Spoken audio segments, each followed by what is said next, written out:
si j'avais le pouvoir d'achat. Vous vous souvenez peut-être pas de ce duo, ça s'appelait La Chanson du Dimanche. Il y a plus d'une dizaine d'années, ils avaient sorti cette chanson sur le net et ça avait cartonné à l'époque. Je crois que c'était sous la présidence ou la campagne présidentielle avec Nicolas Sarkozy. Et on ne parlait que du pouvoir d'achat à ce moment-là, déjà. Donc on voit bien que le sujet revient. Mais le sujet revient surtout à l'Assemblée nationale aujourd'hui, projet de loi sur le pouvoir d'achat qui arrive en séance en première lecture. Alors c'est un test pour la majorité présidentielle qui va devoir faire passer le texte, mais il comporte aussi des points bien précis pour tout un chacun, pour faire face à l'envolée des prix avec une inflation qui pour l'instant est à 5, presque 6%, mais ça n'est absolument pas terminé. On va en parler, décortiquer tout ça avec Antoine Autier. Bonjour. Bonjour. Vous êtes responsable des études à l'association UFC que choisir. Parmi les différentes mesures qui sont présentées pour, on va dire, limiter l'impact de la hausse du carburant, pour accompagner les locataires avec une hausse des APL, etc. Est-ce que toutes ces mesures-là qui sont ciblées, est-ce que ça répond à la nécessité de regonfler le pouvoir d'achat des Français ? Alors de manière très imparfaite. Donc là, il y a deux textes qui vont être en discussion, le projet de loi pouvoir d'achat et le projet de loi de finances rectificative. Oui, parce qu'il faut rajouter des euros, quelques milliers d'euros. Exactement, et notamment toutes ces questions de chèques sont traitées dans le cadre de ce projet de finances rectificative. Mais quand on regarde spécifiquement, par exemple, le projet de loi pouvoir d'achat, il y a 6 articles qui concernent directement, de manière immédiate, le pouvoir d'achat.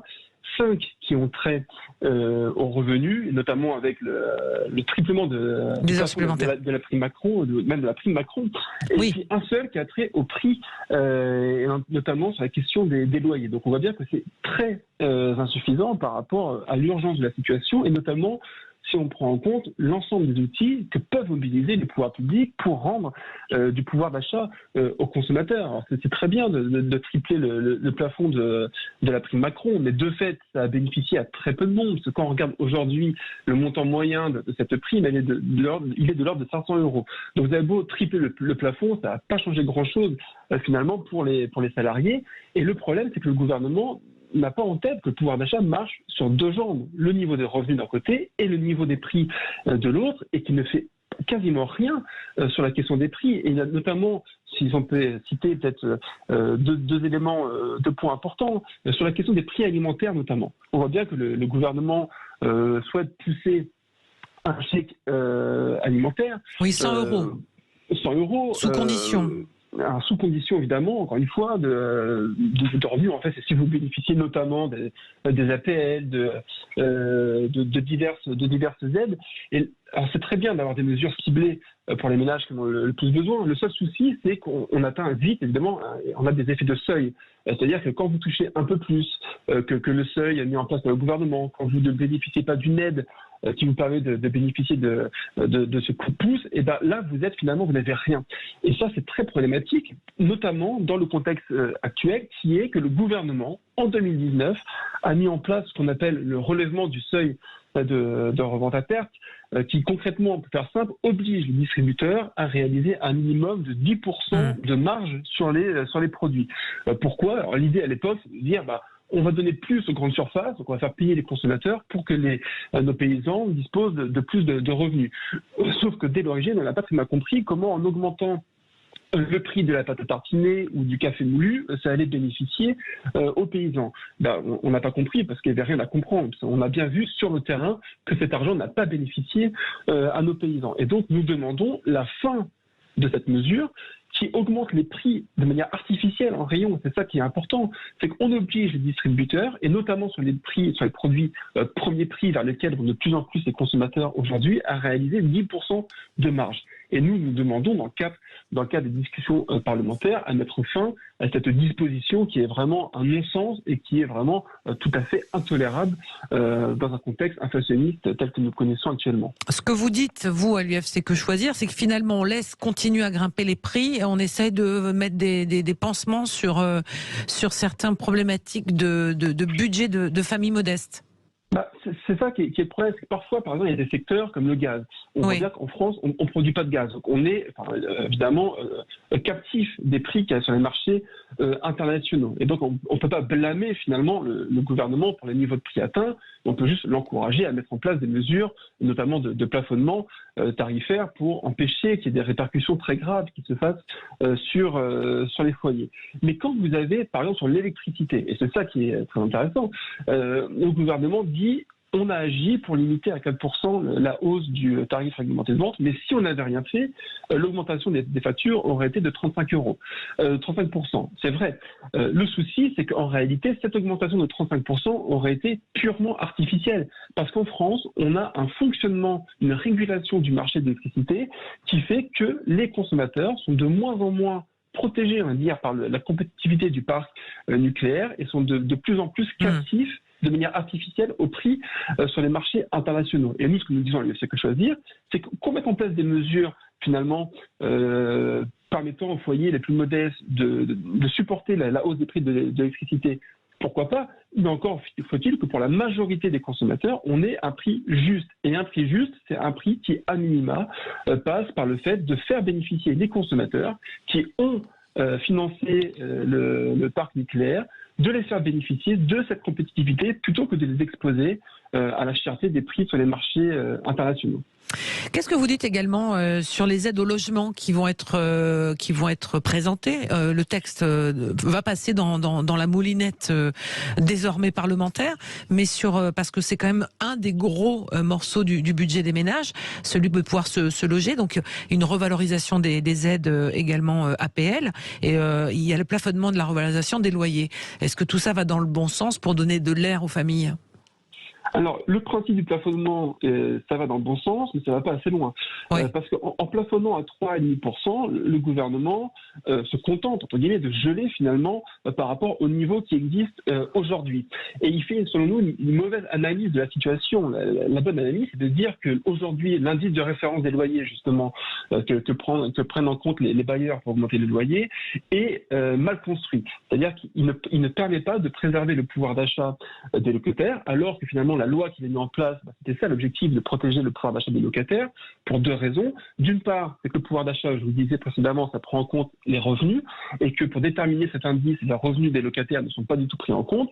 Et d'autre part, c'est que ça prend un mauvais indice de l'inflation, parce que ça prend l'indice de l'inflation moyen, c'est-à-dire du ménage moyen, alors qu'on sait que les locataires sont les foyers qui disposent des revenus les plus faibles en moyenne en France, et que plus le niveau de revenus est faible, plus l'impact de l'inflation est important. Nous, on avait calculé, on a un propre indice à l'UFC Que Choisir de l'inflation, que cette inflation était en moyenne de 6,1% au mois de mai, et qu'en réalité, pour les 20% des ménages les plus riches, l'inflation réellement subie était de 5,1%, et elle était de 7,1% pour les 20% des ménages disposant des revenus les plus faibles. Donc on voit bien que si aujourd'hui on augmente encore les loyers de ces personnes-là, et bien finalement ils vont être confrontés à des hausses de tarifs massives, et ils ne pourront peut-être d'ailleurs même plus payer leur loyer. Et c'est ça le risque finalement qu'encourent les bailleurs aujourd'hui en France, d'avoir de plus en plus d'impayés de loyers.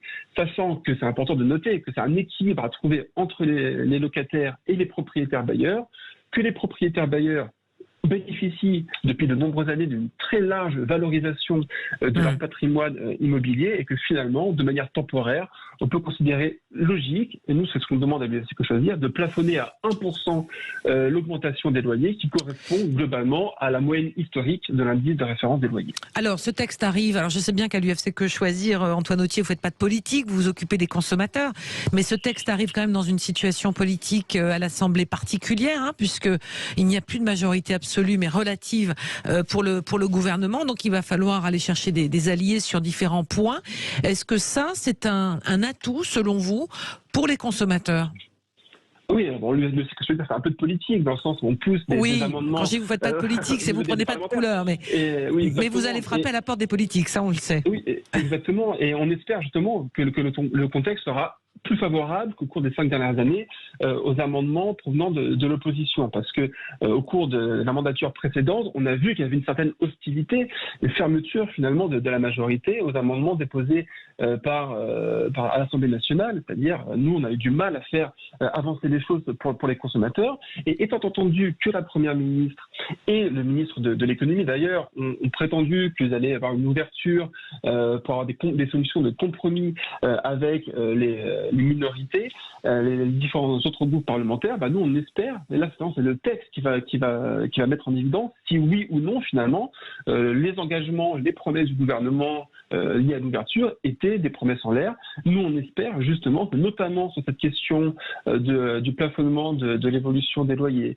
que sur le seuil de revente à perte pour les produits alimentaires, que les amendements qu'on pousse dans le cadre de ces discussions parlementaires seront adoptés par la majorité, en tout cas par l'ensemble de l'Assemblée nationale, et que le gouvernement ne mettra pas son veto, parce qu'il est important aujourd'hui, face à la crise du pouvoir d'achat, d'avoir des mesures concrètes pour l'ensemble des consommateurs afin de leur rendre du pouvoir d'achat.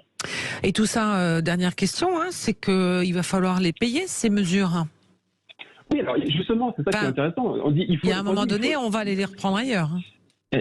Justement, c'est ça qui est intéressant, c'est que une grande partie des mesures qu'on pousse côté UFC Que Choisir sont sans impact sur les finances publiques. On voit bien que quand le gouvernement augmente les aides, notamment dans le cadre du projet de pouvoir d'achat, ça a un impact sur les finances publiques, mais nous, nos mesures n'ont pas d'impact sur les finances publiques. Quand on demande au gouvernement d'empêcher les distributeurs de faire 10% de marge sur l'ensemble des produits, ça n'a pas d'impact sur les finances publiques. Quand on demande au gouvernement d'encadrer finalement les dérives des frais d'incident bancaire, où parfois les banques réalisent jusqu'à 86% de marge, ça n'a pas d'impact sur les finances publiques. Donc on voit bien qu'il existe aujourd'hui des mesures qui rendent du pouvoir d'achat aux consommateurs sans impact sur les finances publiques, et on demande justement au gouvernement de s'en saisir le plus rapidement possible.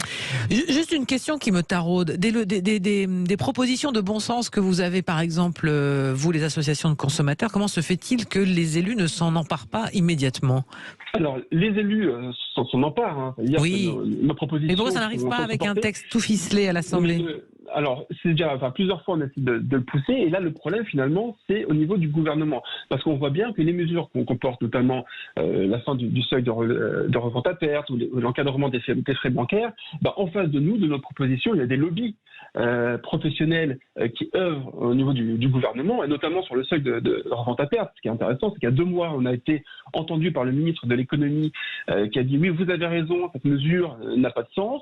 Mais sauf que derrière, il y a la FNSEA qui a été reçue par le ministre de l'économie, et finalement, le ministre de l'économie s'est plié au desiderata de ce syndicat agricole. Donc on voit bien qu'il faut convaincre. Les parlementaires, on y arrive, mais qu'il est important aussi de convaincre le gouvernement, et qu'en face de nous, on a des lobbies industriels qui sont relativement puissants.